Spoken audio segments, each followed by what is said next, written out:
Olá, tudo bem? A partir de agora começa mais um Universiência, um programa feito por TVs e instituições públicas de ensino superior nordestinas.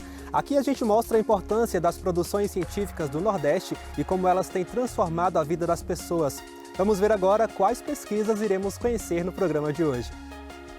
Pesquisadores da Universidade Estadual de Santa Cruz, em parceria com outras instituições, desenvolveram uma mochila para facilitar o monitoramento do vírus da febre amarela em macacos na Bahia, no Rio Grande do Sul, no Distrito Federal e em Minas Gerais. No Instituto Federal Baiano de Guanambi, o amido tem sido utilizado na criação de embalagens biodegradáveis e como revestimento comestível, aumentando o tempo de prateleira de frutas e verduras. Na Universidade Federal de Sergipe, pesquisadores desenvolvem equipamento de baixo custo que avalia a qualidade de grãos. E ainda, na Universidade Estadual do Sudoeste da Bahia, uma raça de galinhas de cor de pele preta vem chamando a atenção de estudiosos que pesquisam seu perfil genético e tentam inseri-la no mercado da gastronomia exótica. Tudo isso você confere a partir de agora no Universiência.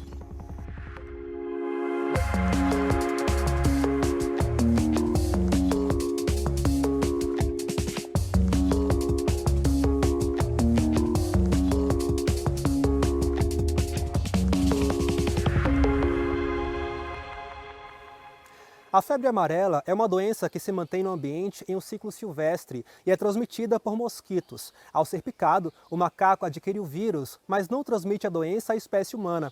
Daí a importância deste animal, que serve para sinalizar a presença do vírus em uma região.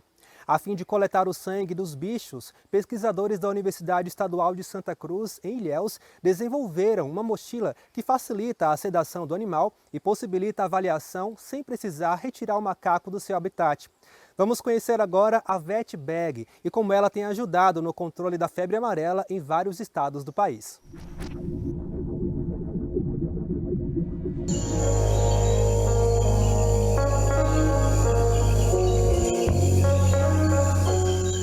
Há cerca de 2 a 3 anos, nós iniciamos uma pesquisa chamada Projeto Febre Amarela Brasil, que trabalha justamente para avaliação da circulação do vírus da febre amarela nos estados da Bahia, Rio Grande do Sul, Distrito Federal e Minas Gerais.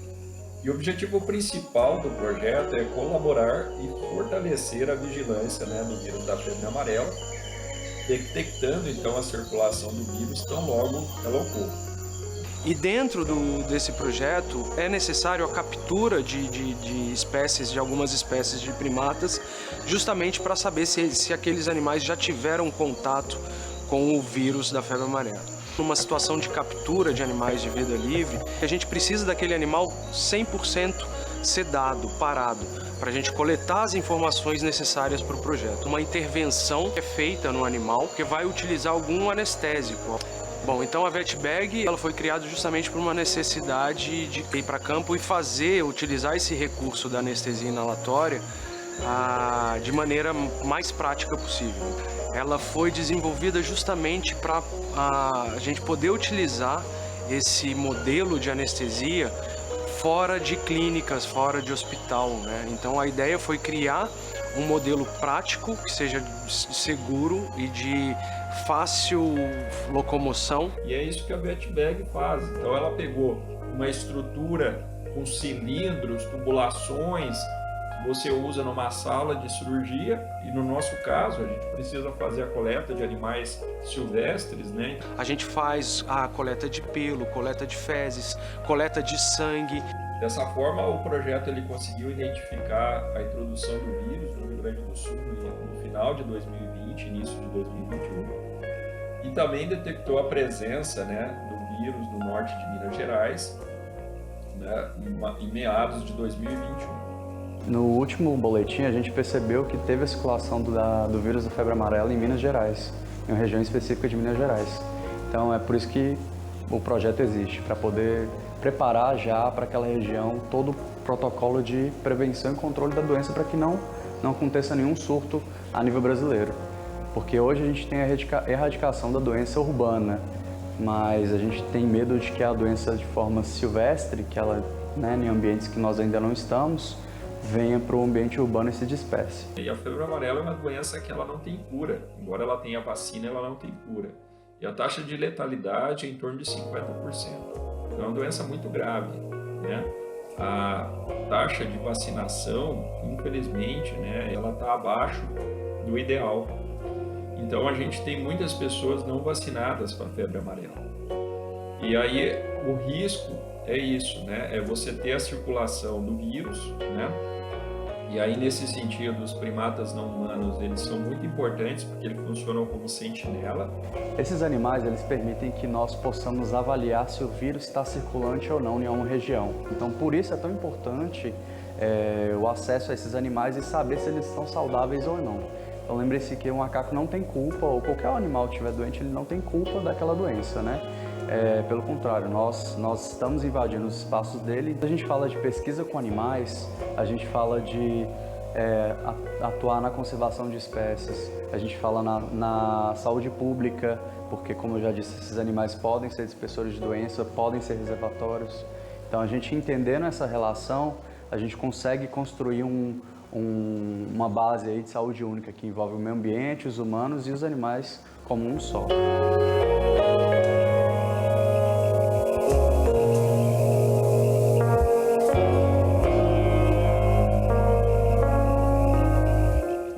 No próximo bloco, vamos ver como os pesquisadores do IF Baiana e Guanambi estão utilizando o amido na produção de embalagens biodegradáveis e revestimentos comestíveis. A gente volta já já.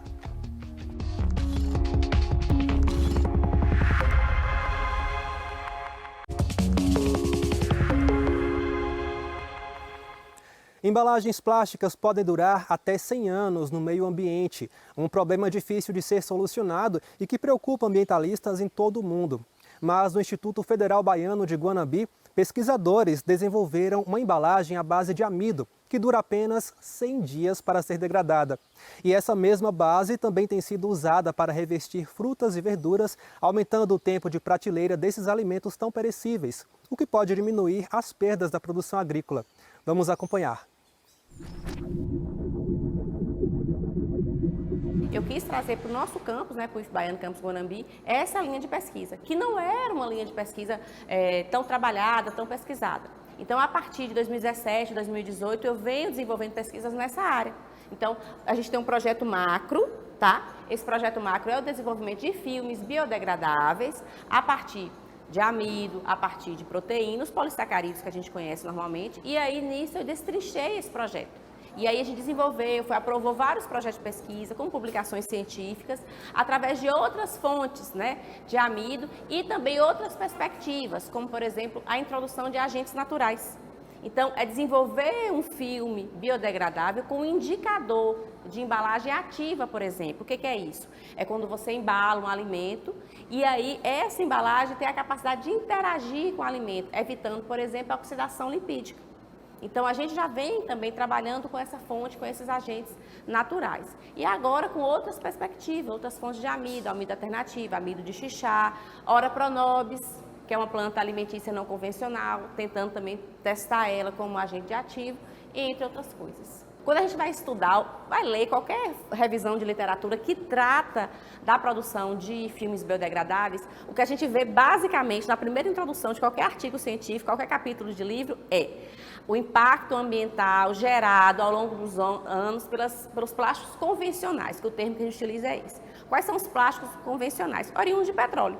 Então, qual é o problema dessas embalagens? Elas são utilizadas excessivamente, porque elas são maleáveis, você dá vários formatos, são mais baratas. Qual é o grande problema? Ela é descartada rapidamente na natureza, ou seja, imagine aí, você pega um saco de arroz, você rasga, coloca numa vasilha e faz o quê com o saco? Joga no lixo. Então, você deposita essa embalagem em grande quantidade no meio ambiente. Então, qual é a principal vantagem? É a questão de você ter uma embalagem com as características muito próximas, que a gente não tem como ainda mensurar até que ponto você vai conseguir substituir totalmente, mas substituir ao menos parcialmente essas embalagens convencionais por esses filmes biodegradáveis que eles têm uma vida, uma decomposição, um tempo de decomposição muito menor, Ou seja, 100 dias, por exemplo. 100 dias você consegue degradar uma embalagem desse tipo. O amido, quando você produz filme, ele gera um amido, a gente chama de amido termoplástico, um amido que tem as características pobres, é o termo que a gente utiliza também, né? Então, do ponto de vista mecânico e do ponto de vista de permeabilidade ao vapor de água, ele tem uma qualidade muito inferior. Mas aí, a nossa boa e velha tecnologia de alimentos e ciência de alimentos buscou alternativas para melhorar o que a gente chama de reforço. Então, é você misturar duas fontes diferentes, por exemplo, amido e gelatina. Então, é uma forma de você compensar. Então, enquanto uma tem uma propriedade ruim, a outra vem e compensa. Qualquer amido, você quer, eu quero o caroço da manga, tem amido, por exemplo, tem amido no caroço da manga. Então, o amido ele é solúvel em água. Se ele é solúvel em água, para você extrair ele, você precisa adicionar o quê? Água. Então, é uma metodologia extremamente simples. Triturou, adicionou água em quantidades excessivas. E aí vai acontecer o quê? Uma diferença de densidade, tá? Então vai ocorrer um processo de decantação. O amido tende a ficar na parte inferior, a água na parte superior, é retirada aquela água, o sobrenadante que a gente utiliza, e a gente coloca para secar. Aí você vai ter o amido. Isso eu estou falando se a gente for fazer isso em escala laboratorial. Obviamente, grandes indústrias extraem amido, mas com essa mesma metodologia, ou com esse mesmo fluxograma. Metodologia não, com esse mesmo fluxograma, mas em proporções muito maiores. Aqui a gente tem o exemplo na prática da aplicação do revestimento. Então, aqui a gente tem a aplicação do revestimento num período de 5 dias. E a gente percebe que a amostra, né, o nosso produto controle que está sem o revestimento, ele já está numa fase muito avançada do processo de maturação com relação às duas amostras. O revestimento, ele está impedindo que o fruto, ele troque gás com o meio externo, impedindo a respiração, né? Porque o processo de maturação, ele vem através da respiração do fruto. Então, o revestimento impede que essa respiração ela aconteça. E aí a gente ganha vida útil, vida de prateleira, diminui a questão de perdas, tem a oportunidade de pegar esse fruto e ganhar com relação à exportação.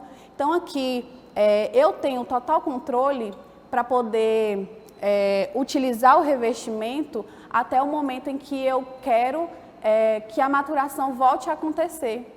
O grande problema, eu acho, que é a questão do recurso, né, que é muito mais caro. A questão de rendimento também. Se você pensar, por exemplo, uma fonte de amido convencional, riquíssima em amido, como, por exemplo, milho, mandioca, que tem um teor de amido, mesmo assim o rendimento ainda é muito baixo. Então, você tem um rendimento baixo, consequentemente, você vai produzir uma quantidade baixa de embalagem. Então, tem a questão do custo. Mas o impacto ambiental é infinitamente menor. Então, a indústria precisa perceber que essa geração, né, que a gente está aqui, não vai durar. A gente tem muitas gerações que vão vir por aí. Nós vamos ficar e vão vir filhos, netos, bisnetos. Então, a gente precisa trabalhar essa questão ambiental de uma forma muito mais preponderante. Apesar de o Brasil estar entre os 4 maiores produtores de grãos do mundo, com mais de 60 milhões de hectares de área plantada, segundo o IBGE, cerca de 10% de toda a produção nacional é perdida nas fases de pré e pós-colheita. Entre as principais causas para as perdas está a falta de informações sobre propriedades físico-químicas dos grãos para garantir a produtividade. Foi pensando na importância do uso de dados nos processos de produção, armazenagem e comercialização de cereais que pesquisadores da Universidade Federal de Sergipe desenvolveram um sistema para avaliar a qualidade de grãos, a exemplo do milho. A ferramenta permite verificar a massa específica aparente e o teor de umidade. O Brasil é um país, né, com um potencial agrícola muito grande. Por exemplo, na safra de 2021-22, segundo o 10º levantamento da Companhia Brasileira de Armazenamento, a Conab, a safra prevê aí uma estimativa de 272,5 milhões de toneladas. Em relação a Sergipe, nós temos destaque para a cultura do milho. Os desafios são muitos, principalmente na pós-colheita de grãos. O produtor ele tem que ficar atento à umidade correta para fazer essa colheita, né? Como a gente sabe, se ele for colher antes, ele vai ter que fazer um processo todo de secagem, né? Então, retirar esse produto do campo com um teor muito alto, se for mecanicamente, vai ficar inviável, né? Porque pode danificar o grão, né? Se for manual, né, ele vai ter o trabalho, mas depois lá na parte de secagem você vai ter um gasto energético muito grande para reduzir essa umidade ao nível ideal de armazenamento. Em Sergipe não há cultura de colher antecipadamente. Então o produto ele fica lá no campo e isso contribui para o ataque de pragas, por exemplo, ratos, pássaros, insetos, entre outros micro-organismos. Isso é levado para o armazenamento, no futuro armazenamento aí, ele vai acontecer o quê? Ele vai ter um gasto muito maior para poder tratar esse produto. Pensando nisso, o Laboratório de Máquinas e Motores Agrícolas aqui do Departamento de Engenharia Agrícola, né, da Universidade Federal de Sergipe, vem desenvolvendo, né, equipamentos aí que tenham um custo, né, reduzido para que a gente possa atingir, né, todos os públicos. Esse equipamento ele foi desenvolvido num projeto de iniciação tecnológica, que é o PBIT. Durou cerca de 1 ano que a gente desenvolveu, usando sensores embarcados para detectar temperatura do grão e umidade. Ele foi todo modelado em impressora 3D, né, modelado e impresso em impressora 3D, para ter uma maior funcionalidade de acordo com a necessidade do produtor. Só para vocês terem uma ideia, os analisadores de umidade e massa específica aparente aí de grãos que o mercado tem, a gente pode ter aí dos mais, né, vamos dizer, dos mais caros, algo em torno de R$15 mil, e alguns mais simples, em torno de R$2.000, R$2.500. E esse equipamento que a gente desenvolveu, a gente conseguiu, né, colocando aí na ponta do lápis, algo em menos de R$1.000 você consegue produzir. Como é que ele funciona? Né? O equipamento ele recebe os grãos na parte superior, né, que fica na moega. Nesse momento ele tem um sensor que mede a temperatura do grão. Posteriormente abre uma comporta para que os grãos sejam escoados de forma naturalmente, né, por gravidade, e vai encher os cilindros, são no caso eletrodos, que nessa parte já tem um volume definido. E aí vai ser determinada a umidade pelo método capacitivo, a umidade do grão, e também a massa específica aparente, já que a gente tem um volume conhecido e temos também uma célula de carga, né, para determinar a massa do grão. Além de fazer tudo que os equipamentos que a gente tem no mercado aí, ainda traz o diferencial aí da gente, né, ter a resposta ali, as mensurações sendo descarregada automaticamente ali, momentaneamente para o notebook, e utilizando sistemas de Wi-Fi também, você consegue, Wi-Fi Bluetooth, você consegue também enviar essas informações para outros periféricos, né, celular, tablet ou computador. Bom, e hoje em dia, né, geralmente é determinado o teor de água dos grãos pelo método da estufa, né, que geralmente dura em torno de 24 horas, seguindo que é a norma, né, seguindo a norma da regra de análise de semente pelo Ministério da Agricultura, e o nosso equipamento ele consegue determinar essas propriedades em pouco tempo, em menos de 1 minuto, em torno de 40 segundos, né, otimizando o tempo e dá todas essas propriedades, tanto a massa específica aparente como o teor de água dos grãos. E nesse sentido, né, as nossas pesquisas aqui, elas vêm buscando, né, sempre o caminho aí do novo que a gente tem, né, na agricultura 4.0 ou agricultura digital. E também tem um lado social, né, já que a gente está desempenhando aí, né, desenvolvendo produtos, né, que possa levar essa tecnologia, que possa inserir, né, tanto o pequeno como o médio produtor também nesse contexto, né, que é tão atual aí. Você comeria uma galinha que possui a carne preta? A iguaria tem sido produzida em Itapetinga por meio de pesquisadores da Universidade Estadual do Sudoeste da Bahia. E a gente confere mais desse estudo logo depois do intervalo.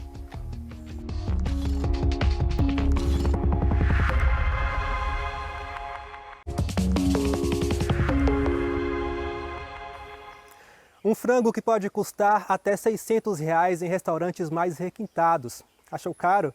É que estamos falando de uma carne especial. A galinha de pele preta ainda não é bem aceita, porém, quem já provou garante que a carne é muito macia e saborosa. A nossa equipe foi até a Universidade Estadual do Sudoeste da Bahia, no campus de Itapetinga, e lá conheceu a ave e a pesquisa que tem incentivado a criação da espécie entre pequenos produtores. É o que a gente confere agora.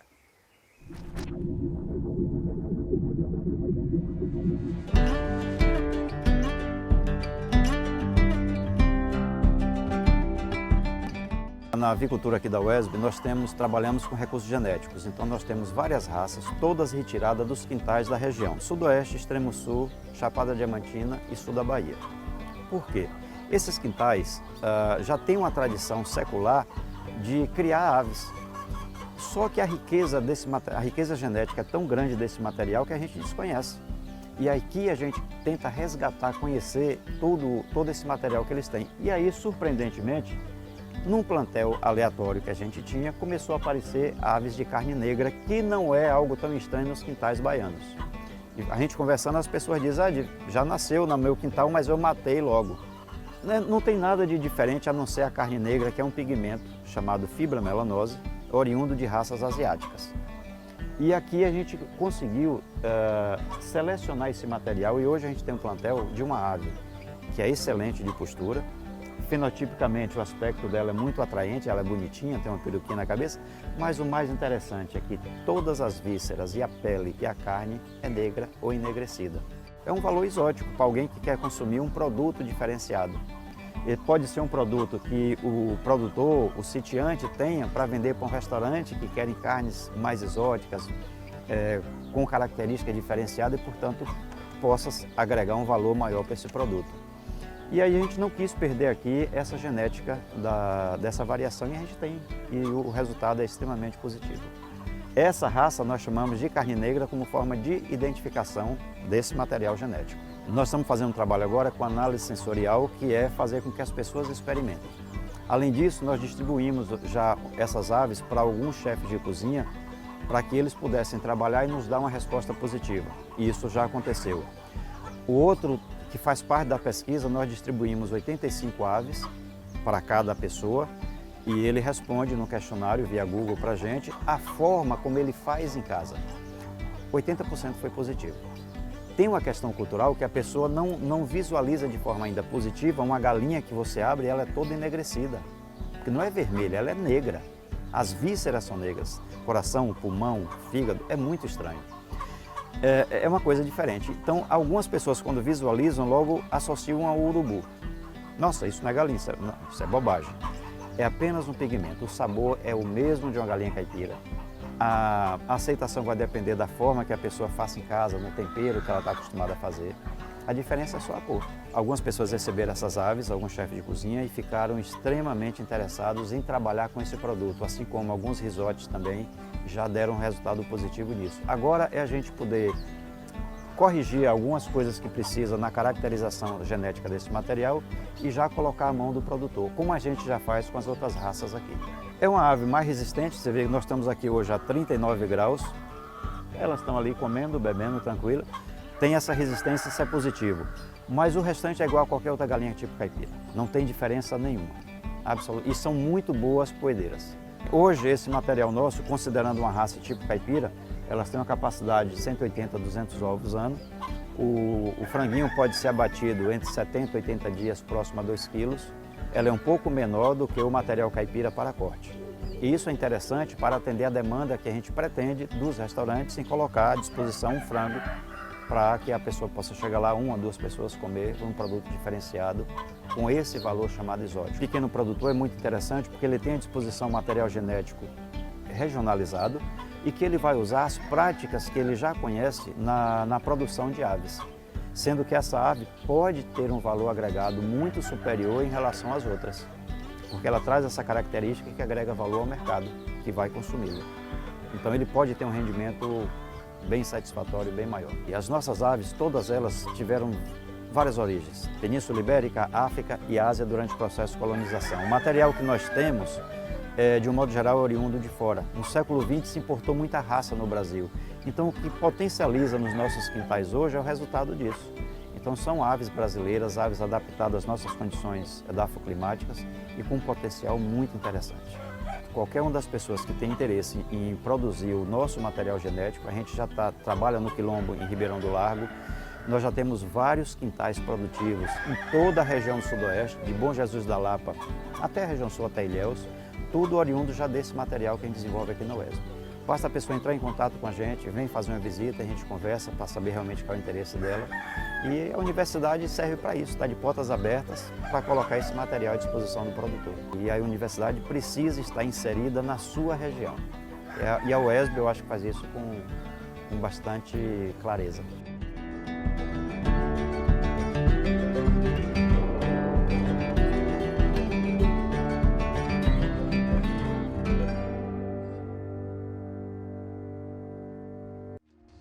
Obrigado pela audiência, a Universiência de hoje fica por aqui. No próximo programa traremos mais pesquisas inovadoras para a gente conhecer o que tem sido produzido nas instituições públicas de ensino superior nordestinas. Caso tenha alguma dúvida, envie um e-mail para universiencia@uesb.edu.br que a gente te responde em um próximo programa. Obrigado pela companhia e até mais.